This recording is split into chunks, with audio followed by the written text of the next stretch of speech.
V stanovanjski skupnosti za zasvojene z alkoholom v Truškah so se mnogi uspeli izviti iz krempljev alkoholne omame. V boju z odvisnostjo je prvo pravilo, da se oseba odmakne iz okolja, ki omogoča popivanje. V nadaljevanju pa je potrebno ponovno vzpostaviti zvezo z družino in širšim okoljem.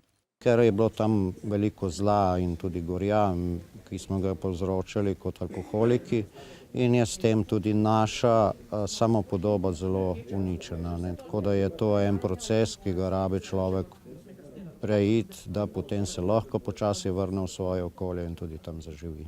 In prav to je cilj vrtnice, pa tudi zavoda Pelikan, ki v Bertokih nudi pomoč in celodnevno bivanje za zasvojene. Tu sta še druga stanovanjska skupnost Vrtnica in celodnevni center za brezdomce. Tudi teh je vse več. V lanskem letu je bilo takih oseb 86 v 12 mesecih, letos pa v 10 mesecih že 91.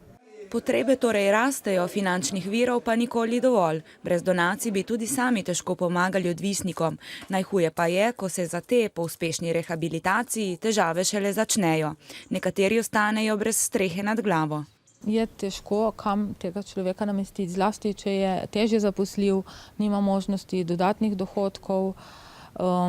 V primeru, da mu ne pomagamo, da ga ne spremljamo, tudi kasneje bo zelo hitro lahko spet zašel, na stara pota, se pravi v pitje, v brezdomstvo. Veliko jih obupa tudi zato, ker jih bremenijo dolgovi, država pa je pri izterjavi neusmiljena in jim blokira račune. Ko se človek enkrat začne urejati svoje življenje, potem nas ti dolgovi, ki ima večinoma alkoholikov, tudi sam sem imel precejšnje dolgove, nekako porivajo nazaj na ulico in za nas niso motivacija. Večinoma izmed naših fantov so pripravljeni vračati, ampak ne na tak način, kot zahteva država. Predstavniki različnih organizacij za pomoč odvisnikom in brezdomcem so si bili tako ob današnjem srečanju skupni, da je marsikateri zakon potrebno narediti človeku bolj prijazen.